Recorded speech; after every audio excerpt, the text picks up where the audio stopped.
Selamat pagi, Bapak, Ibu, dan Saudara sekalian. Marilah kita meneduhkan hati dan mempersiapkan diri untuk ibadah hari ini. Sebelum kita memulai ibadah hari ini, kita menyanyikan arti kehadiran-Mu.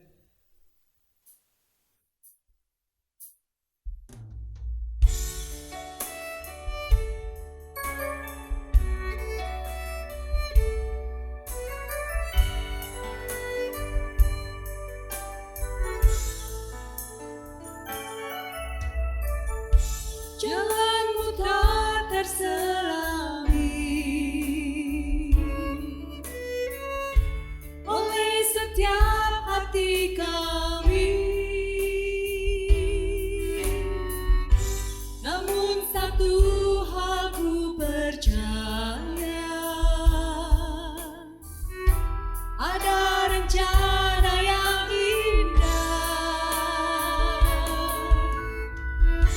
tiada terduga kasih-Mu, heran dan besar bagiku. Arti kehadiran-Mu selalu nyata di dalam hidupku.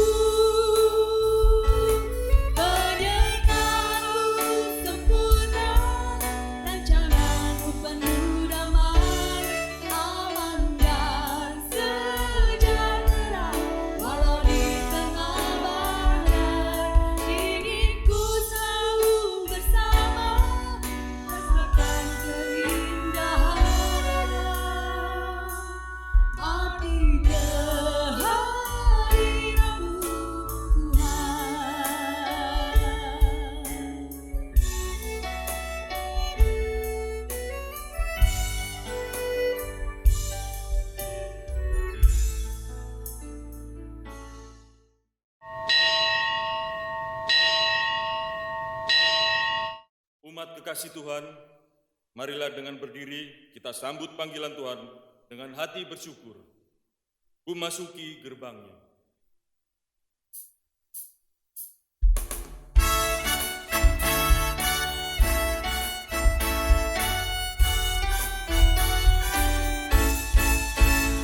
Memasuki gerbangnya dengan hati bersyukur, halamannya dengan pujian. Kataku hari ini harinya Tuhan, ku bersuka sebab Dia girankanku. Dia girankanku, oh Dia girankanku, ku bersuka sebab Dia girankanku. Oh, Dia girankanku, oh Dia girankanku, ku bersuka sebab Dia girankanku. Jemaat sekalian, ibadah kita pada saat ini berlangsung berdasarkan pengakuan percaya bahwa pertolongan kita adalah dalam nama Tuhan yang menjadikan langit dan bumi.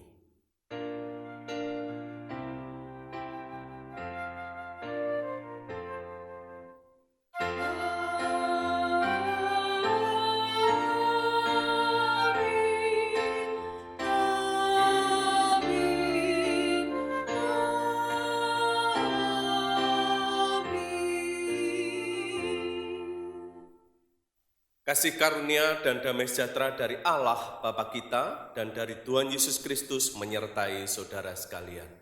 Dan menyertai saudara juga. Silakan duduk. Saudara, pada hari ini tema ibadah kita adalah memahami apa yang dipikirkan Allah. Saudara, memahami apa yang dipikirkan Allah itu bukan satu hal yang mudah. Memahami apa yang dipikirkan oleh sesama saja sulit, bahkan memahami apa yang kita pikirkan sendiri saja kadang belum tentu bisa bagus.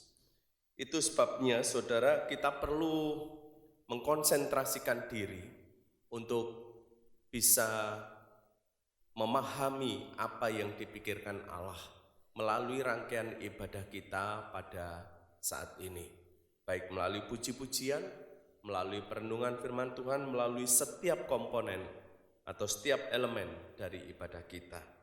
Mari saudara, bagi kita yang ingin memahami pikiran Allah, mari kita agungkan nama Tuhan dengan menyanyikan PKJ 23.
Saudara, sebelum melanjutkan ibadah kita, mari kita tundukkan kepala, kita mohon pengampunan dari Tuhan.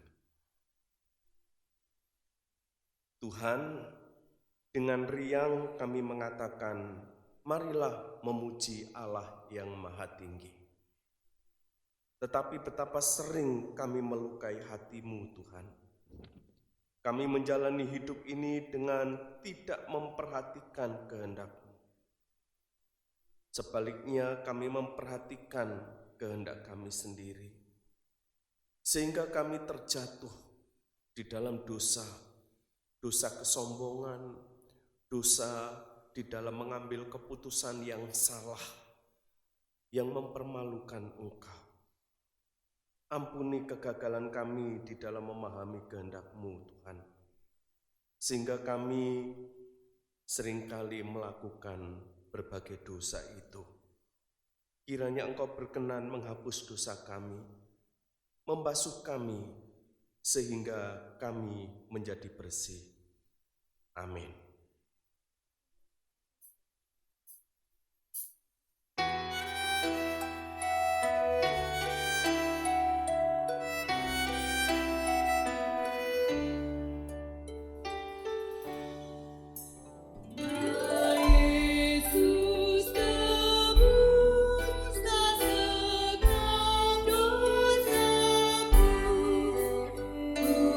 Rindu kau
Bagi saudara yang sudah mengaku dosa, mari kita berdiri untuk menyambut berita anugerah dari Tuhan seperti yang tertulis di dalam 1 Yohanes 1 ayat 9. Jika kita mengaku dosa kita, maka Ia adalah setia dan adil, sehingga Ia akan mengampuni segala dosa kita dan menyucikan kita dari segala kejahatan.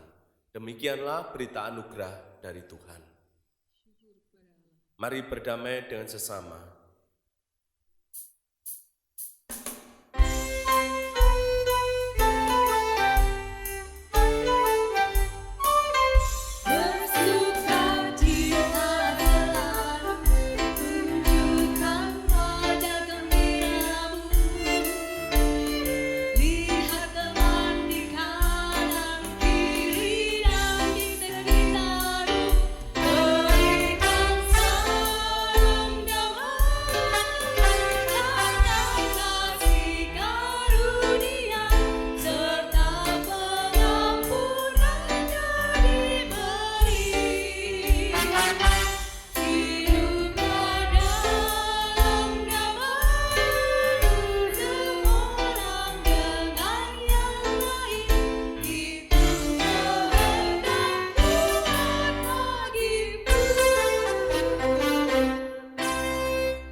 Mari saudara kita merespon pengampunan Allah dengan satu tekad untuk terus belajar memahami rencana Allah di setiap karyanya, sekalipun kita tidak memahaminya.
Jemaat dipersilakan duduk.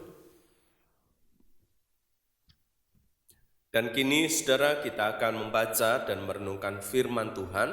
Oleh sebab itu mari kita berdoa memohon pencerahan dari Tuhan. Tuhan, sungguh kami memiliki kerinduan untuk memahami pikiran-Mu. Sekalipun kondisi kami yang penuh dengan keterbatasan.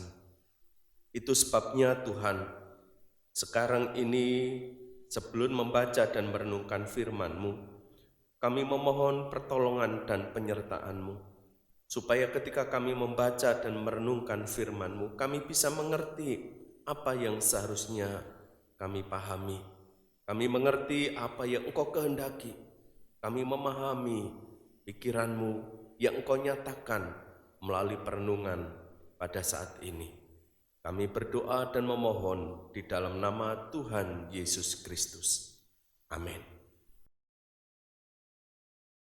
Mari saudara kita membuka Alkitab kita di dalam Injil Tuhan Yesus Kristus menurut Matius pasalnya yang ke-16 ayat 21 sampai dengan 28. Matius pasal 16 ayat 21 sampai 28 akan saya bacakan, demikian bunyinya. Sejak waktu itu, Yesus mulai menyatakan kepada murid-muridnya bahwa ia harus pergi ke Yerusalem dan menanggung banyak penderitaan dari pihak tua-tua, imam-imam kepala, dan ahli-ahli Taurat, lalu dibunuh dan dibangkitkan pada hari ketiga. Tetapi Petrus menarik Yesus ke samping dan menegur dia, katanya, "Tuhan, kiranya Allah menjauhkan hal itu. Hal itu sekali-kali takkan menimpa Engkau." Maka Yesus berpaling dan berkata kepada Petrus, "Nyala iblis, engkau suatu batu sandungan bagiku, sebab engkau bukan memikirkan apa yang dipikirkan Allah, melainkan apa yang dipikirkan manusia." Lalu Yesus berkata kepada murid-muridnya, "Setiap orang yang mau mengikut aku, ia harus menyangkal dirinya, memikul salibnya, dan mengikut aku. Karena barang siapa mau menyelamatkan nyawanya, ia akan kehilangan nyawanya. Tetapi barang siapa kehilangan nyawanya karena aku, ia akan memperolehnya. Apa gunanya seorang memperoleh seluruh dunia, tetapi kehilangan nyawanya? Dan apakah yang dapat diberikannya sebagai ganti nyawanya? Sebab Anak Manusia akan datang dalam kemuliaan Bapanya, diiringi malaikat-malaikatnya. Pada waktu itu ia akan membalas setiap orang menurut perbuatannya. Aku berkata kepadamu, sesungguhnya di antara orang yang hadir di sini, ada yang tidak akan mati sebelum mereka melihat Anak Manusia datang sebagai Raja dalam kerajaannya."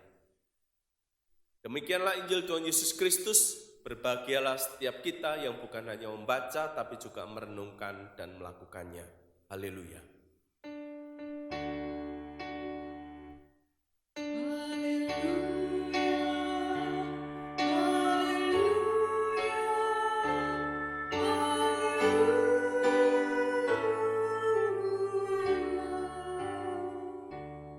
Saudara, dalam hidup ini tidak jarang kita menjumpai peristiwa-peristiwa yang tidak dapat kita mengerti. Seperti yang digambarkan di dalam lirik sebuah lagu yang berjudul Allah Peduli. Lirik lagunya kira-kira bunyinya begini ya. Banyak perkara yang tak dapat ku mengerti, mengapakah harus terjadi. Kita familiar ya dengan lagu ini ya. Ada banyak perkara yang tidak kita mengerti di dalam kehidupan ini.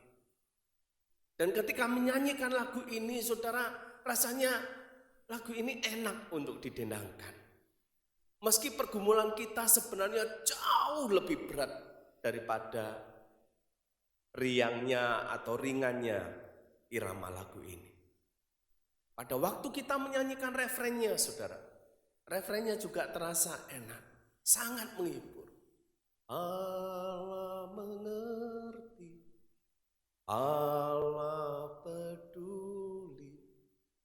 Nah, saudara, Allah mengerti, Allah peduli. Apa yang Dia pedulikan? Segala persoalan yang kita hadapi. Asik ya? Nah, saudara, persoalannya begini. Allah itu memang mengerti pergumulan kita. Allah peduli setiap persoalan yang kita hadapi. Tetapi yang jadi masalah itu adalah kita yang tidak mengerti. Kita seringkali tidak mengerti mengapa semuanya itu terjadi. Kita tidak mengerti mengapa Tuhan mengizinkan semua itu terjadi. Kita tidak mengerti mengapa Tuhan mengizinkan pandemi corona itu terjadi. Bahkan mungkin ada di antara kita, saudara, yang dalam ketidakmengertian itu berseru, mengapa Tuhan? Kita bertanya, mengapa pandemi ini terjadi seminggu setelah saya menyewa tempat usaha kuliner ini? Mengapa pandemi corona ini terjadi sesaat ketika saya mulai usaha saya yang baru? Saudara, di dalam hati kecil kita kadang terselip pemikiran, bukankah Allah berkuasa? Bukankah Allah sanggup untuk menghandle, untuk mempause, untuk menunda situasi ini? Paling tidak sampai usaha saya stabil. Saudara, kalau usaha ini baru dirintis dan kemudian kita terkena pandemi corona ini, kita jadi bertanya-tanya, saya dapat uang dari mana untuk mengembalikan modal usaha ini? Apa sebenarnya yang Tuhan inginkan? Apa yang Tuhan rencanakan dengan mengizinkan hal ini terjadi di dalam kehidupan kita? Pertanyaan-pertanyaan seperti itu, saudara, adalah pertanyaan yang menggambarkan pergumulan kita dalam memahami apa yang Allah pikirkan. Nah, saudara, memahami apa yang dipikirkan Allah itu sesungguhnya adalah sebuah proses. Memahami apa yang dipikirkan Allah adalah proses yang berlangsung seumur hidup kita. Karena kita tidak mungkin memahami pemikiran Allah secara utuh. Allah itu tidak terbatas dan kita terbatas. Itu sebabnya proses ini bisa berlangsung seumur hidup kita.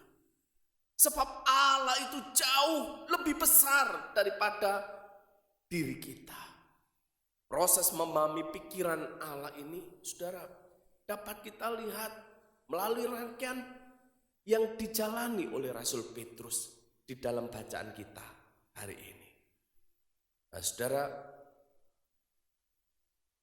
di dalam proses itu ada tahapan-tahapan. Nah, kalau dikatakan memahami pikiran Allah itu adalah sebuah proses, tahapannya apa saja?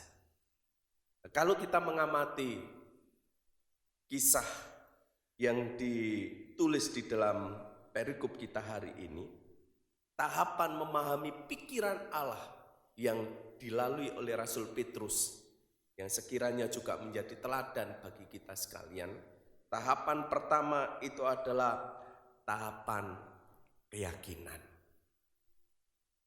Saudara, yang dimaksud dengan tahapan keyakinan itu begini.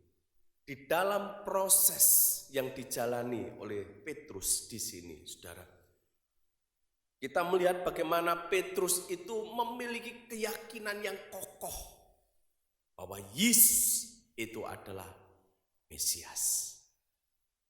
Ini adalah tahap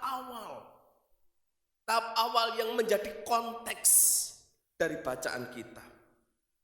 Latar belakang dari perikop yang kita baca hari ini adalah Matius pasal 16 ayat 13 sampai 20. Di dalam perikop itu, saudara, diceritakan bagaimana Rasul Petrus memiliki pemahaman yang sangat kokoh tentang siapakah Yesus itu sebenarnya. Ketika Tuhan Yesus bertanya kepada para muridnya, siapakah aku ini? Saudara, Petrus dengan jelas dan lugas mengatakan, engkau adalah Mesias, anak Allah yang maha tinggi. Saudara, Petrus memiliki keyakinan yang kokoh. Dan ini tahap pertama dari proses memahami pikiran Allah. Setiap orang Kristen, saudara, pernah berada di tahap pertama ini. Karena begitu orang itu menjadi Kristen, maka itu berarti dia memasuki tahap pertama, yaitu tahap yakin dengan kokoh bahwa Yesus itu adalah Allah. Bahkan, saudara, Dia bukan hanya sebagai Allah, tetapi juga pribadi yang mengendalikan hidupnya. Nah, di dalam tahap pertama ini, saudara, ketika keyakinan kita kokoh, segala sesuatu yang kita hadapi itu terasa indah. Kalaupun ada persoalan-persoalan, semuanya dapat kita hadapi dengan iman. Dan kita yakin 100%, bahkan 1000% semuanya akan beres. Namun saudara, perjalanan iman kita tidak berhenti di tahap pertama ini saja. Perjalanan iman kita itu kemudian berlanjut dan membuat kita tidak lagi berada di tahap yang pertama ini. Dan memang kita itu tidak boleh terus-menerus berada di tahap yang pertama ini. Sebab kalau kita terus berada di tahap pertama ini, maka kita tidak akan mengalami pertumbuhan di dalam kehidupan kita. Karena itu, kemudian kita berproses dan kemudian kita masuk di dalam tahap yang kedua. Tahap yang kedua itu adalah tahap pergumulan. Tahap di mana kita menjadi goyah.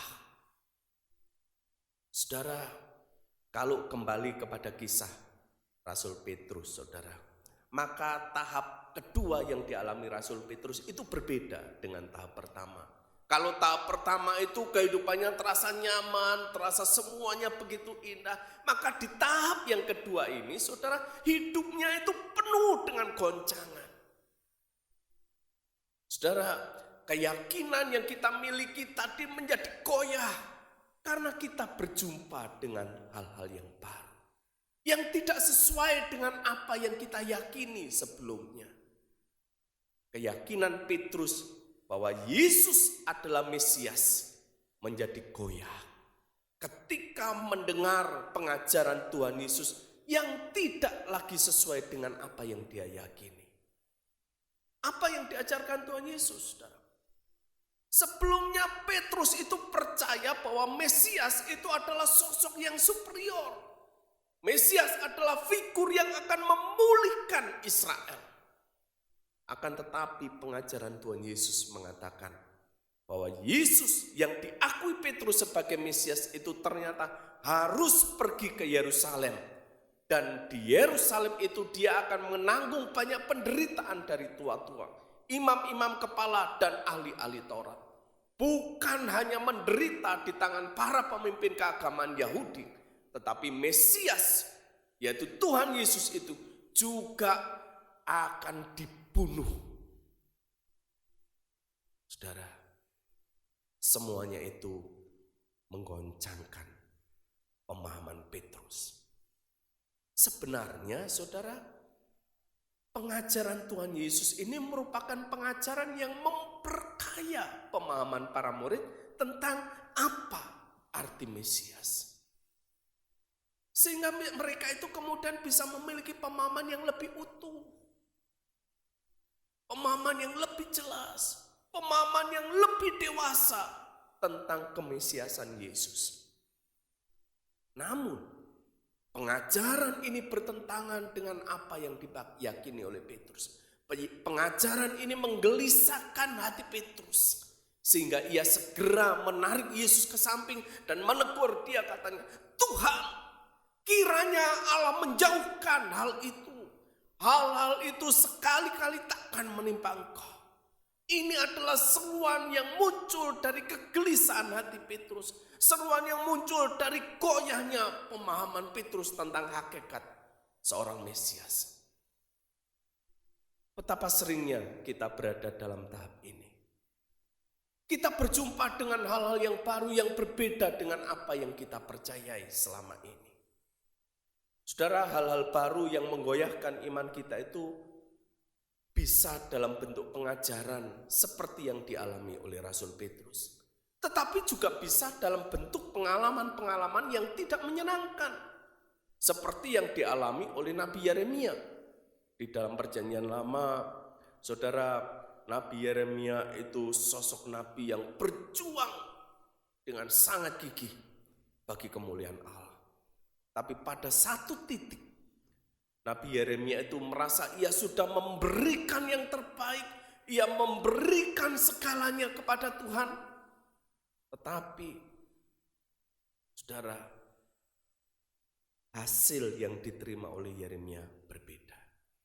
Yeremia berkeyakinan bahwa kalau ia sudah memberikan yang terbaik, maka ia tidak akan menerima hal-hal yang buruk. Ia tidak akan mengalami hal-hal yang pahit. Tetapi apa yang terjadi, saudara?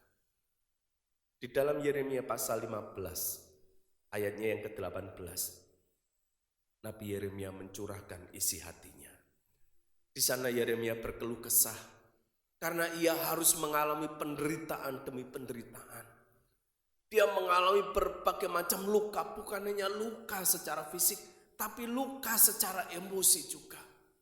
Dan lukanya itu sedemikian parahnya sampai ia mengatakan ini luka yang sukar untuk disembuhkan.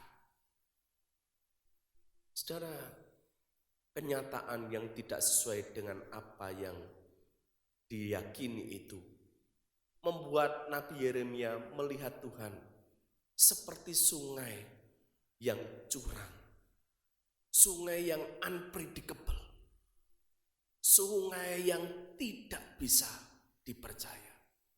Kelihatannya tenang, menghanyutkan. Kelihatannya arusnya deras, tetapi tidak membahayakan. Tidak bisa diprediksi. Apakah kita pernah mengalami seperti itu? Kita berada di dalam kondisi yang goyah.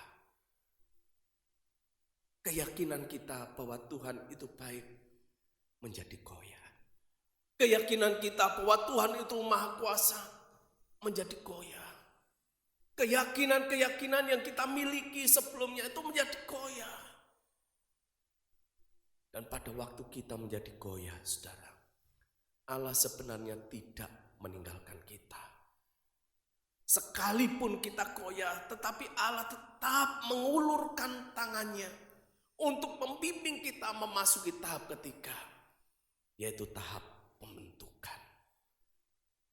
Saudara, di tahap pembentukan ini Petrus dikoreksi oleh Tuhan. Pada saat dikoreksi oleh Tuhan, kita memasuki tahap pendidikan Tuhan. Di dalam surat Ibrani, saudara, dikatakan bahwa Tuhan itu mengajar orang yang dikasihinya. Dan ia menyesah orang yang disayanginya. Orang yang diakuinya sebagai anak. Di bagian selanjutnya dikatakan, kalau kita tidak diajar oleh Tuhan, kalau kita tidak disesah oleh Tuhan, itu berarti kita dianggap sebagai anak-anak gampang. Saudara, kita tidak boleh putus asa apabila kita diperingatkan oleh Allah. Sebab teguran Allah bukanlah teguran yang membinasakan kita. Teguran Allah adalah teguran yang menjadi wujud bagaimana Allah itu peduli dengan kita. Dan justru ketika kita menolak teguran Allah, saudara, maka kita sedang menuju kepada kebinasaan. Saya ulangi. Teguran Allah bukanlah teguran yang membinasakan.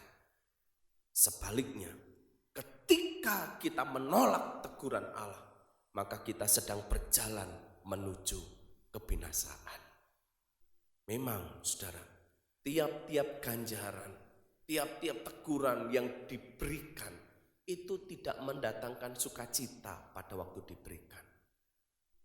Pada waktu teguran itu diberikan, mendatangkan duka cita, terasa sakit.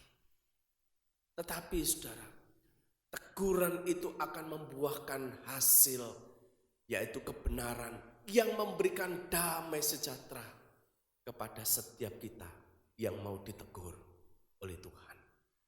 Itu janji Tuhan. Saudara sekalian, teguran Allah bukanlah bertujuan untuk merendahkan kita. Bukan pula untuk menghancurkan kita. Teguran Allah itu merupakan bagian dari pembentukan diri kita. Tatkala Allah menegur, Dia tidak membiarkan kita tinggal di dalam kesalahan kita. Tatkala Allah menegur, Allah ingin kita meninggalkan kesalahan-kesalahan kita, ketidakberesan kita. Ketika Allah menegur, itu menunjukkan bahwa ada bagian di dalam diri kita yang harus kita enyahkan, harus kita buang. Saudara, ada saatnya kita harus mengintrospeksi diri kita untuk membereskan diri kita, bukan? Dan pada waktu Tuhan menegur kita, itu adalah saat yang tepat untuk kita membereskan diri kita. Pada waktu Tuhan Yesus menegur Petrus, Tuhan Yesus sedang menunjukkan adanya kesalahan dalam konsep kemesiasan yang dimiliki oleh Rasul Petrus. Dan setelah Tuhan menegur Petrus, Tuhan kemudian akan membimbing kita. Dan itu nyata dalam tindakan Tuhan Yesus. Tuhan Yesus kemudian membimbing Petrus dengan memberikan pengarahan tentang apa yang harus diperbuat selanjutnya. Bukan hanya kepada Rasul Petrus, tetapi kepada semua para muridnya. Dan pengarahan Tuhan Yesus itu adalah gini, saudara. Tuhan Yesus berkata kepada para muridnya, setiap orang yang mau mengikut aku, ia harus menyangkal dirinya, memikul salibnya, dan mengikut aku. Inilah yang harus kita lakukan bila kita ingin memahami pikiran Allah. Petrus gagal di dalam memahami pikiran Allah ketika ia memikirkan kepentingan dirinya sendiri. Maka dari itu Tuhan Yesus kemudian berkata, setiap orang yang mau mengikut aku, ia harus menyangkal dirinya sendiri. Saudara, tidak bisa kita memahami pikiran Allah kalau kita tidak menyangkal apa yang kita pikirkan. Kita tidak bisa memahami pikiran Allah kalau kita tidak bisa menyangkal diri kita sendiri. Menyangkal diri itu berarti mengesampingkan kepentingan kita dan menomorsatukan kepentingan Allah. Itu sebabnya saudara, kalau kita ingin memahami pikiran Allah, maka kita harus menyangkal diri kita. Yaitu membukakan jalan agar kehendak Tuhan itu terlaksana. Petrus gagal memahami pikiran Allah ketika ia tidak mau mengalami penderitaan. Dan itu sebabnya di sini Tuhan Yesus berkata, setiap orang yang mau mengikut aku, ia harus memikul salibnya. No pain, no gain. Tidak ada penderitaan. Tidak ada hasil, saudara. Tidak ada penderitaan, tidak ada kemuliaan. Tidak ada salib, tidak ada kemuliaan. Saudara, itu sebabnya ketika Petrus gagal memahami pikiran Allah, maka Tuhan berkata, setiap orang yang mau mengikut aku, ia harus memikul salibnya. Kenapa Petrus tidak mau atau Petrus gagal memikul salibnya? Karena saudara, kalau kita memperhatikan teguran Tuhan Yesus berkata begini, enyahlah. Saudara, kata enyahlah kemudian disambung dengan engkau menjadi batu sandungan. Saudara, pernah tersandung enggak di dalam hidup ini? Maksud saya, pada waktu kita jalan, pernah enggak kita mengalami tersandung batu? Saudara, kenapa kita bisa tersandung batu itu? Ya pasti ada unsur ketidakhati-hatian kita. Tetapi yang saya maksudkan begini, saudara. Pernah enggak kita tersandung batu yang sudah kita lalui, yang sudah ada di belakang kita? Kita itu pasti tersandung dengan batu yang ada di depan kita. Petrus, saudara, yang menjadi batu sandungan pada waktu itu, secara lebih artinya dia sedang memposisikan dirinya itu di depan Yesus. Dia mendahului Yesus. Saudara, itu sebabnya Petrus gagal di dalam mengikut Tuhan. Petrus menjadi gagal di dalam memahami pikiran Allah karena dia berdiri di depan Tuhan. Sehingga Tuhan kemudian berkata, setiap orang yang mengikut aku, setiap orang yang ingin menjadi muridku, maka ia harus mengikut aku. Mengikut Tuhan artinya berada di belakang Tuhan. Mengikut Tuhan tidak menjadi batu sandungan bagi rencana Allah. Tidak menjadi penghambat bagi rencana Allah. Nah, saudara sekalian, itulah 3 hal yang harus dikerjakan ketika kita sedang dibentuk oleh Tuhan. Saudara, kalau kita ingin memahami pikiran Allah, maka kita harus menyadari bahwa pikiran Allah itu adalah sebuah proses. Proses yang terdiri dari 3 tahap. Tahap pertama, tahap kita penuh keyakinan. Tahap kedua, tahap di mana kita itu menjadi goyah. Ya. Tahap yang ketiga, tahap kita memasuki pendidikan dari Tuhan. Di dalam ibadah kita hari ini, saudara, akan dilangsungkan pelantikan Panitia Natal 2020 sekaligus menjadi Panitia Tahun Baru 2021. Menjadi panitia itu sebenarnya juga bagian dari proses memahami pikiran Allah. Ketika kita masuk di dalam kepanitiaan, mungkin kita masuk di dalam satu keyakinan iman yang sangat baik. Kalau kita tidak sedang yakin bahwa Tuhan baik, kita tidak akan terlibat di dalam pelayanan semacam kepanitiaan ini, bukan? Tetapi saudara, di dalam proses menjadi panitia, kita bisa saja bertemu dengan hal-hal yang baru. Hal yang baru itu bisa dalam bentuk pengajaran, bisa dalam bentuk peristiwa-peristiwa. Pengajaran seperti yang dialami oleh Rasul Petrus, atau peristiwa-peristiwa seperti yang dialami oleh Nabi Yeremia.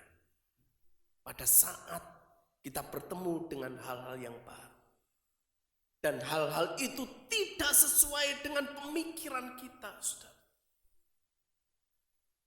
Ingat, kita sedang dibimbing untuk masuk ke dalam proses pembentukan.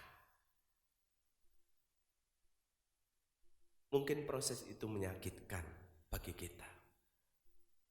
Tapi jangan pernah mundur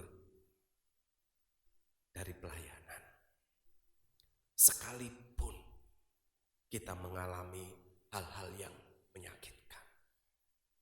Jangan pernah menjadi kecewa ketika hidup ini tidak berjalan sesuai dengan apa yang kita harapkan. Tidak berjalan sesuai dengan apa yang kita pikirkan. Jangan pernah kecewa. Karena Tuhan terus mengulurkan tangannya untuk kita, menolong kita, membentuk kita. Dan pada akhirnya membuat kita memiliki pemahaman yang lebih utuh. Artinya kita akan menjadi orang Kristen yang lebih dewasa melalui semua itu. Karena itu saudara, mari kita terus berjuang memasuki proses memahami pikiran Allah. Sekalipun kita kemudian bertemu dengan pengajaran atau peristiwa yang tidak sesuai dengan kita. Karena kita percaya semuanya itu bisa dipakai oleh Tuhan untuk membentuk kita dan menolong kita bertumbuh menjadi dewasa.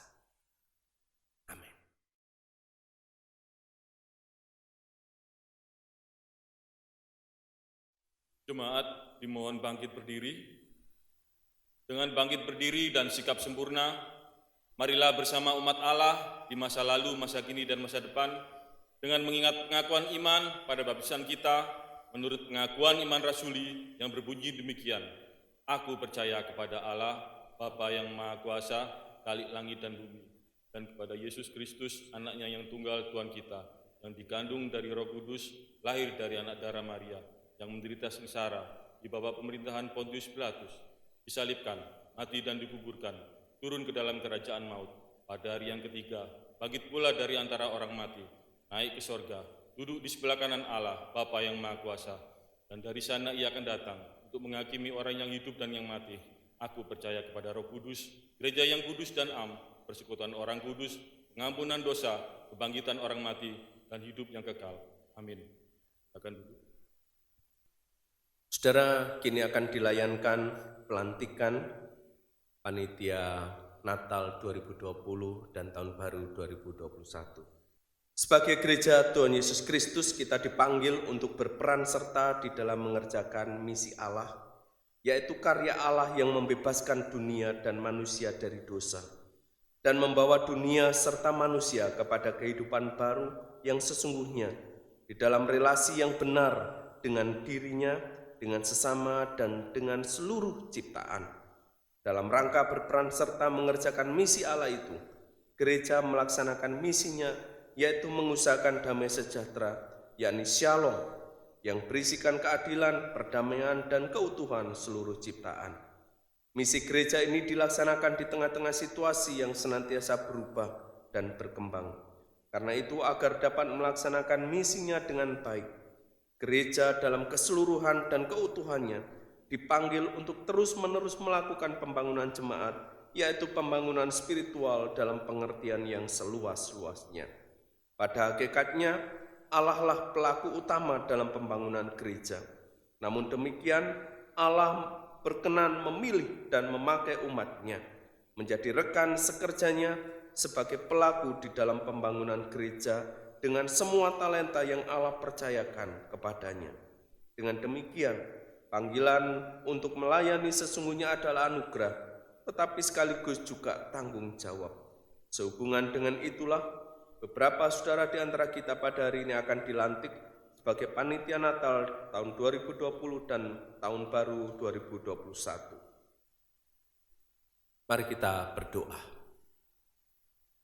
Tuhan, kami bersyukur karena Engkau senantiasa bekerja dalam hidup kami, memampukan kami menanggapi panggilan-Mu untuk ambil bagian dalam pelayanan-Mu dan pekerjaan-Mu di dunia ini. Kami bersyukur karena Engkau telah memanggil saudara-saudara kami ini ke dalam pelayanan di bidang-bidang khusus di jemaat ini. Teguhkanlah saudara-saudara ini dalam kebenaran-Mu, pimpinlah mereka dengan Roh Kudus, serta mampukanlah mereka melaksanakan pelayanan mereka dengan kuasa-Mu. Jadikanlah mereka hamba-hamba Kristus yang baik dan setia, serta jadikan pelayanan mereka sebagai pelayanan yang berbuah bagi kemuliaan-Mu. Amin. Pertama-tama, saudara, perkenankan saya membacakan nama-nama dari saudara-saudara yang akan dilantik sebagai berikut. Sebagai pendeta pendamping, Pendeta Andreas Daud, konvokator, Penatua Simpson Simpako, dan Penatua Siti Khalifah. Ketua Puspita Ekawati, Wakil Ketua Penilit Santoso, Sekretaris Arin Francisca Siombing, Sekretaris 2 Stefani Clarissa Utama, Bendara 1 Yongki Mulyo Subianto, Bendara 2 Iren Wijaya. Di acara Yosafat Waluyo, Dodi Frilian, Joy Jordan, Chris Putra Santoso, Riki Saputro, Endang Yustini, Maria Trivena Natasha, Yulia Joyce, Kristela Septa Fiona, Rita Handayani. Di dekorasi, Deviani Citra Limawan sebagai koordinator dan Aileen Wiranata sebagai anggota. Di publikasi, dokumentasi, dan multimedia, Victor Averil Chandra sebagai koordinator, Andrianto Swigno dan Heru Rory sebagai anggota. Di perlengkapan, Faris Sarwono Prasetyo dan Andreas. Si Keamanan Davidson Sihombing sebagai koordinator dan Waras sebagai anggota. Si Konsumsi Ibu Titik sebagai koordinator dan Bu Lindawati sebagai anggota. Sebagai perwakilan The Movies di dalam kepanitiaan ini adalah Paulus Novi Ulaan. Di dalam pelantikan kali ini akan diwakili oleh BPH dari panitia, dan kepada rekan-rekan yang jadi BPH saya persilahkan untuk maju ke depan. Puspita Ekawati maksud saya sebagai ketua, dan wakilnya adalah Venilit Santoso. Sekretaris 1 Arin tidak bisa hadir karena berhalangan yang sakit, dan Sekretaris 2 Stefani, kemudian Bendara 1 Yongki Mulyo, dan Bendara 2 Iren Wijaya.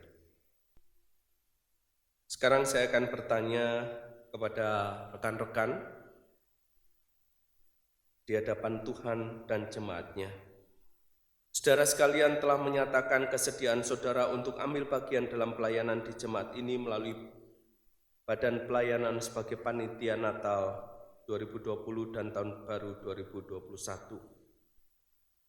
Saya akan bertanya, dan setelah saya selesai bertanya, silakan saudara sekalian menjawab secara bersama-sama.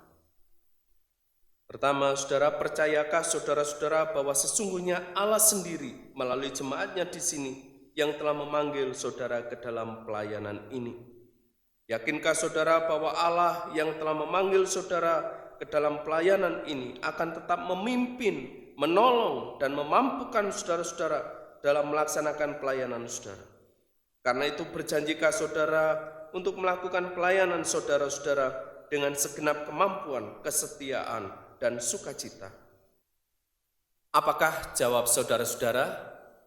Ya, kami percaya, yakin, dan berjanji.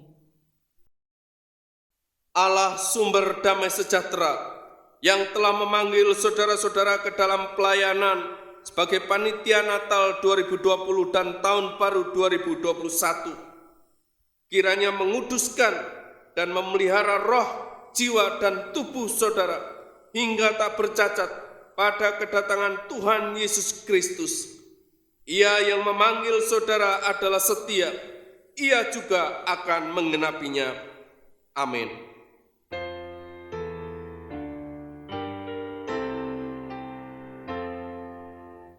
Pujilah Kalik semesta, sumber segala kurnia, surga dan bumi puji terus, Sang Bapa, Putra, Roh Kudus. Amin. Jemaat dipersilakan duduk.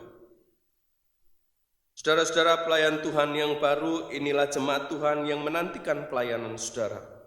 Karena itu berdirilah teguh, jangan goyah, dan giatlah selalu dalam pekerjaan Tuhan.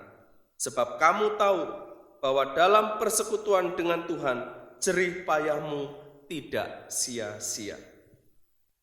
Kami akan menggunakan seluruh talenta dan kemampuan yang Allah telah karuniakan kepada kami untuk melakukan pelayanan yang dipercayakan kepada kami ini dengan rendah hati, lemah lembut, dan sabar, serta menunjukkan kasih dalam saling membantu. Jemaat sekalian, inilah para pelayan Tuhan yang baru. Sambutlah, dukunglah, dan bekerja samalah bersama dengan mereka di dalam membangun jemaat Tuhan. Kami menyambut mereka dan akan mendukung serta bekerja sama dengan mereka dengan sungguh-sungguh dalam kasih. Dan kita akan menyatukan hati untuk masuk dalam doa syafaat. Tuhan Yesus, saat ini kami merenungkan bagaimana kami seharusnya memahami pikiran Allah. Tolong kami Tuhan supaya kami menjadi orang Kristen yang tekun, yang setia di dalam proses memahami pikiran Allah. Sebab kami harus hidup seturut dengan kehendak Allah. Kalau kami tidak memahami pikiran Allah, maka kami akan tersesat. Kami akan salah jalan, kami akan salah pilih di dalam menjalani hidup ini. Karena itu tolong kami Tuhan, supaya kami tetap tekun di dalam memahami pikiran Allah. Terutama ketika kami harus berjumpa dengan hal-hal yang baru, yang berbeda dengan yang kami pikirkan sebelumnya. Hal-hal baru yang membuat kami menjadi marah, membuat kami menjadi kecewa. Tolong Tuhan, beri kami kerendahan hati, supaya kami tetap mau Engkau hajar, Engkau tegur, Engkau arahkan, sehingga kami mau dengan kerendahan hati masuk di dalam proses pendidikan Allah, pendidikan yang mendewasakan.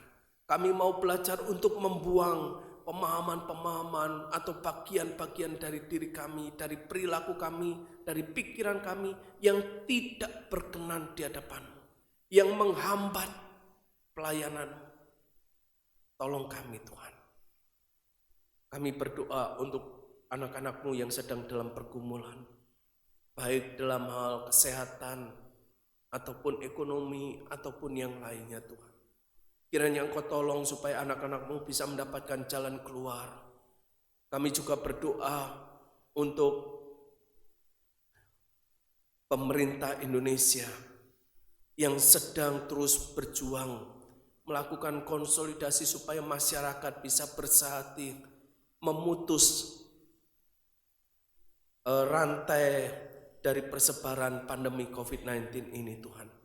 Kiranya Engkau tolong supaya masyarakat Indonesia juga bisa bergandengan tangan bekerja sama untuk memutus rantai pandemi COVID-19 ini, sehingga pandemi ini bisa segera berakhir.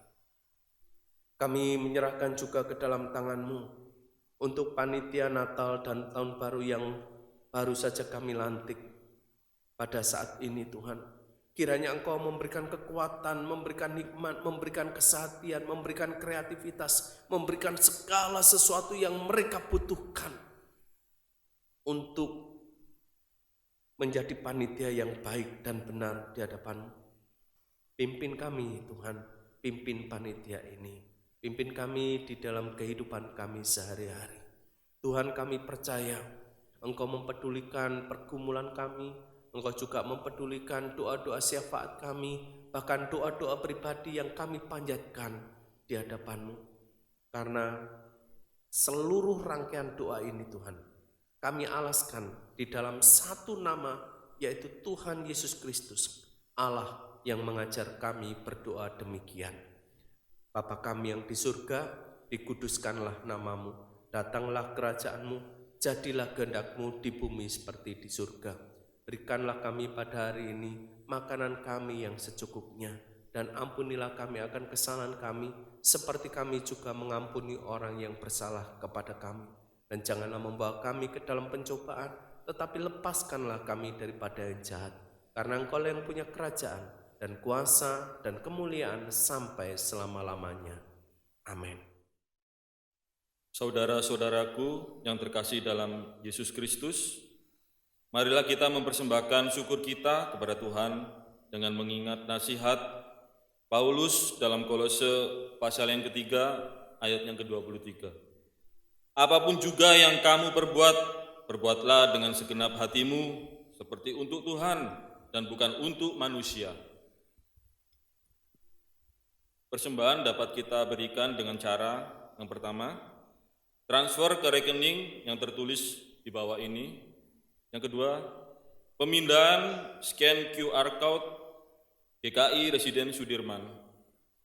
Yang ketiga, mengumpulkan dalam amplop dan diserahkan ke kantor gereja pada jam kerja atau dimasukkan ke kotak persembahan di gedung gereja, atau bisa pula dipersembahkan di gereja pada saat kita bisa beribadah kembali di gedung gereja. Dengan penuh rasa syukur dan kerendahan hati, mari kita memberikan persembahan yang terbaik untuk kemuliaan Tuhan. Sudahkah yang terbaik kuberikan?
berdoa serta menyerahkan persembahan ini kepada Tuhan.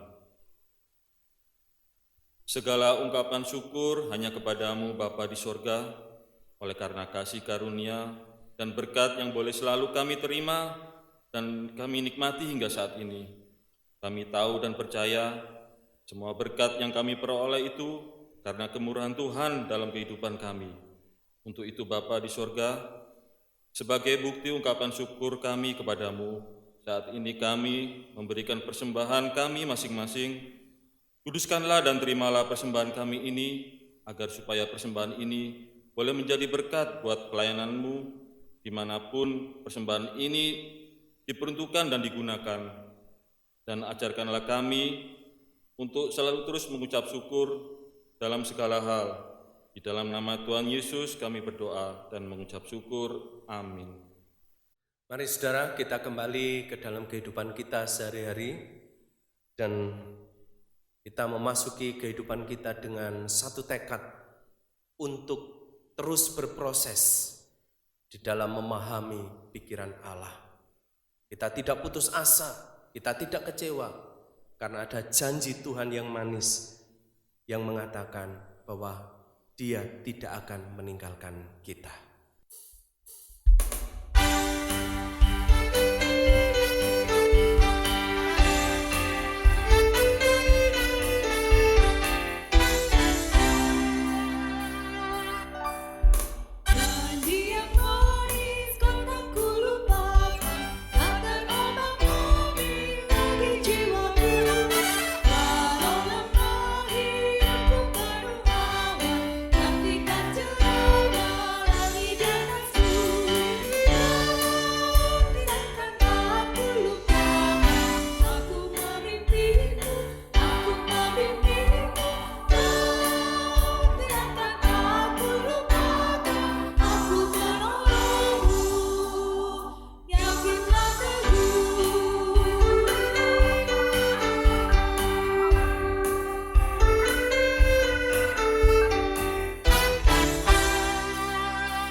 Saudara, kini arahkanlah hatimu kepada Tuhan.